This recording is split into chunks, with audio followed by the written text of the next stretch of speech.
हमारा दिया का तो कोई नहीं शिवागे के मनी मुझे के मुड़ी दो चले तो के मुड़ी दो ना सरदार डॉक्टर वकील और के पुलिस वाले ना पुलिस बात को ना सही कर बोली वकील जो कम भी दूर था दुआ बाकी डॉक्टर इन डॉक्टर बाकी डॉक्टर बाबा ही सोना चोरी किसी कहीं बैठवा मरीज आयो लाए इनको तो लाए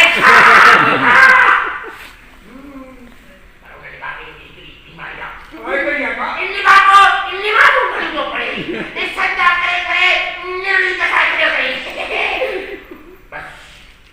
पैसे की लालच है हवसई उनके मुझो पक्को मुरीद बनाए चले वा न कहियो ने बाबू भी ये हाथ चले रो ना हो उन्होंने चलूंगा ना एक जगह रखो उन्होंने भी जगह रखो जो लो ना तो डॉक्टर भी होती बाकी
लगे थो त असां कहिड़े बेवकूफ़ घमंडी ऐं साड़ीले जा कारंदा आहियूं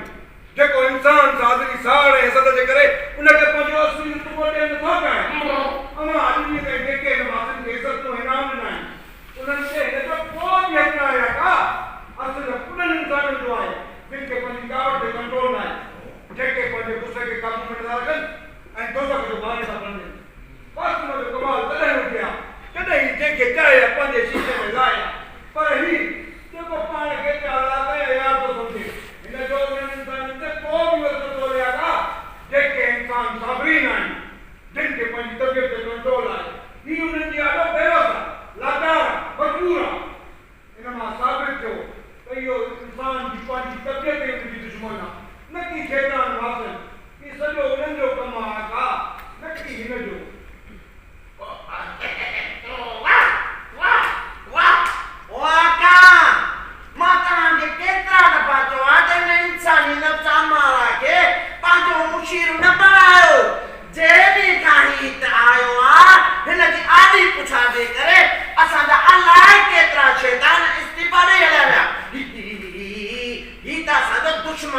दुश्मन न की सजण मां त चवां थो हिनखे हाणे जो हाणे दरबार मां निकाले ॾेई ॿाहिरि कढियो वञे अरे भूख मथरा तूं ये जो तो करी तेरी का सपनी मां उषा जरा पराता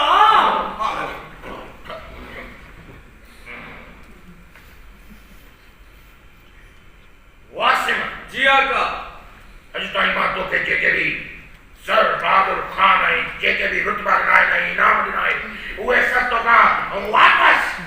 न थो वठां पर केसि ताईं माजूल थो कयां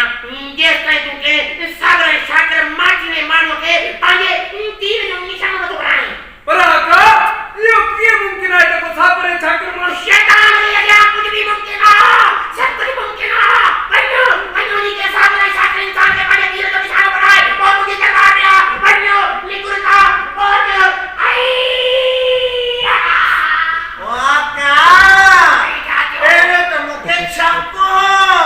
हाणे त पूरी पक थी वई आहे इंसानी नफ़्स महाराज जी भेट में असांजी ॼण का हैसियत ई कोन्हे मूंखे का ॻाल्हि सम्झ में नथी अचे तव्हां हिन केॾो मान मर्तबो छोड़ींदो आहे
मां कंहिंजे बि कोन